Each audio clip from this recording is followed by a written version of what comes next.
Lanjut ke poin C, PPK dan pejabat lain dilarang mengangkat pegawai non-PNS dan atau non-P3K untuk mengisi jabatan ASN.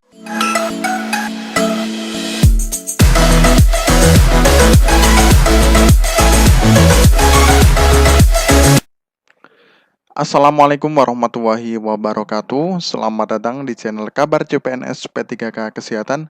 Semoga teman sejawat dilindungi oleh Tuhan Yang Maha Esa. Teman sejawat yang baru tahu channel ini, silakan subscribe dan bunyikan tombol loncengnya agar tidak ketinggalan informasi tentang kabar CPNS dan P3K yang terbaru. Oke teman-temanku sekalian yang berbahagia, nah ini ada sebuah informasi teman-teman ya. Nah ini menjelang perekrutan P3K di tahun 2023 juga CPNS teman-teman ya. Nah seperti apa? Nah ini ada surat dari Menpan teman-teman ya, yang terbaru tentang X kategori tenaga honorer 2 dan pegawai non ASN itu nasibnya seperti apa teman-teman ya. Oke, langsung saja ke TKP teman-teman ya.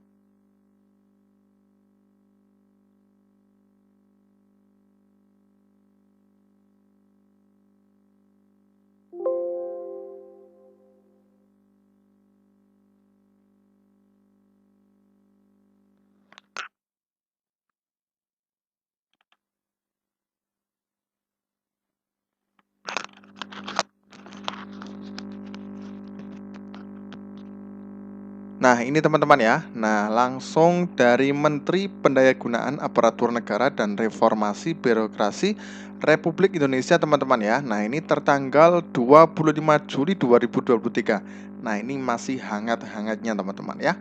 Nah, ini dengan nomor B-MT-satu.00/01.00/2023, sifatnya biasa. Nah, lampiran tidak ada ya.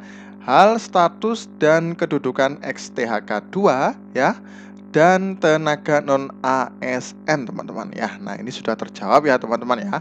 Dari mulai Januari sampai sekarang ini baru terjawab tentang status dan kedudukan XTHK2 dan tenaga non ASN teman-teman ya.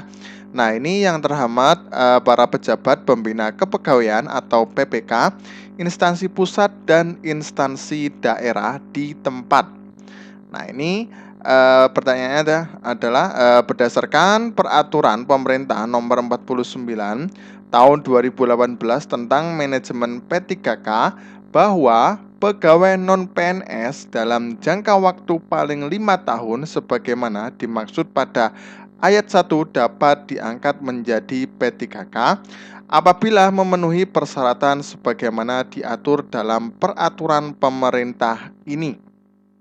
Nah, kalau untuk kita lihat di peraturan pemerintah nomor 49 ya tahun 2018, memang kalau dalam jangka waktu 5 tahun itu seharusnya langsung diangkat menjadi P3K.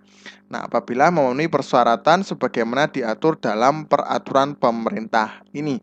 Nah, kemudian ada kebijakan lagi teman-teman ya. Nah, oleh sebab itu, maka sesuai dengan pengundangan peraturan pemerintah dimaksud akan berlaku pada tanggal 28 November 2023. Nah, kalau kita cermati teman-teman ya untuk suratnya ini, maka sesuai dengan pengundangan peraturan pemerintah dimaksud akan berlaku pada tanggal 28 November. Nah, memang suratnya sebelumnya itu ada berlakunya sampai 28 November 2023 itu sudah tidak ada honorer teman-teman ya. Itu dari Menpan yang terdahulu. Nah, kemudian ini ada ya, namun demikian sesuai dengan masukan dan aspirasi dari berbagai pihak bahwa XTHK2 dan tenaga non-ASN masih diperlukan dalam mendukung pelaksanaan tugas pemerintahan, pembangunan, dan pelayanan publik.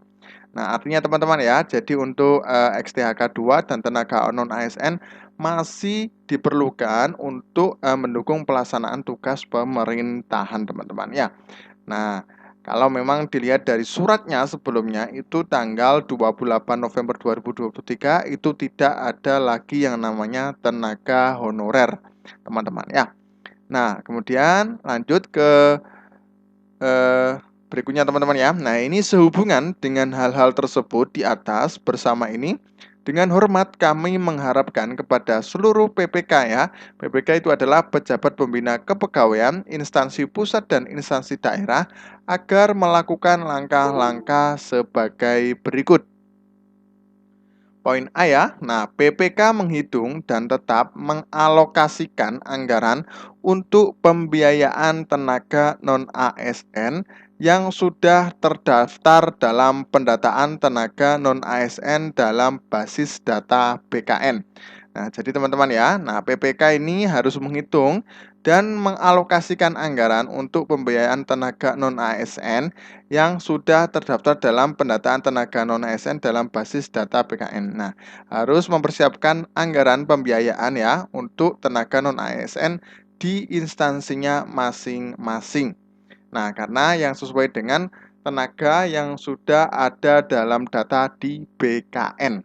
Nah, ya, memang untuk per tanggal April ya 2023 itu sudah ada surat yang nantinya untuk pendataan non-ASN ya. Nah, itu basis datanya di BKN. Jadi menginput semuanya dari setiap instansi untuk melakukan pendataan tenaga non-ASN teman-teman ya.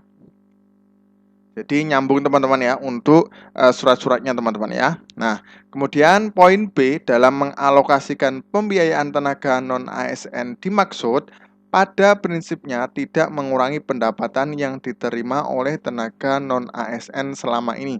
Nah, ini sudah kita bahas sebelumnya teman-teman ya dari Menpan RB, kemudian dari Pak Alex. Nah, itu memang untuk pembiayaan tenaga non-ASN pada prinsipnya tidak mengurangi pendapatan yang diterima oleh tenaga non-ASN selama ini. Ini juga rapat dari DPR RI, Komisi 2 juga seperti itu teman-teman ya. Karena memang tidak ada namanya PHK massal, kemudian tidak mengurangi pendapatan yang diterima oleh tenaga non-ASN. Itu sudah jelas teman-teman ya.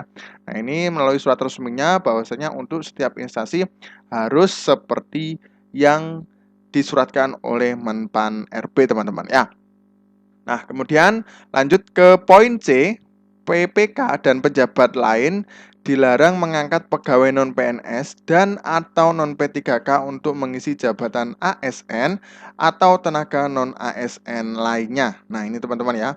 Untuk poin C, PPK dan pejabat lain dilarang mengangkat pegawai non-PNS dan atau non-P3K untuk mengisi jabatan ASN atau tenaga non-ASN lainnya. Nah, ini suratnya sudah keluar teman-teman ya.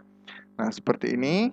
Nah, kalau untuk selama ini ya, jadi tidak boleh merekrut lagi untuk pegawai non-PNS atau non-P3K selain ASN teman-teman ya. Nah, adapun untuk pemenuhan ASN di lingkungan instansi pemerintah dapat dilakukan melalui usulan kebutuhan formasi sesuai ketentuan peraturan perundang-undangan. Demikian beberapa hal yang dapat kami sampaikan. Atas perhatian dan kerjasamanya disampaikan. Terima kasih teman-teman ya. Nah, ini langsung dari Pak Abdullah Azwar Anas, Menteri Pendayagunaan Aparatur Negara dan Reformasi Birokrasi.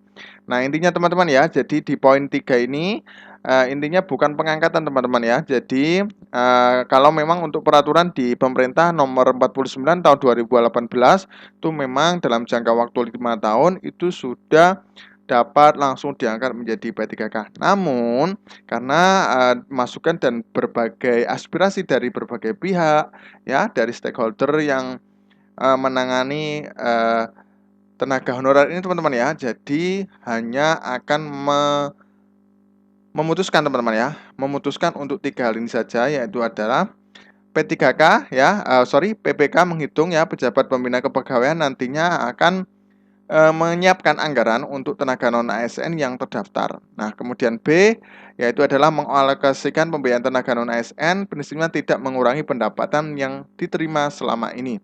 Kemudian C dilarang mengangkat tenaga non-ASN selama ini teman-teman ya. Jadi mulai terbitnya surat ini tidak boleh mengangkat pegawai non-ASN teman-teman ya.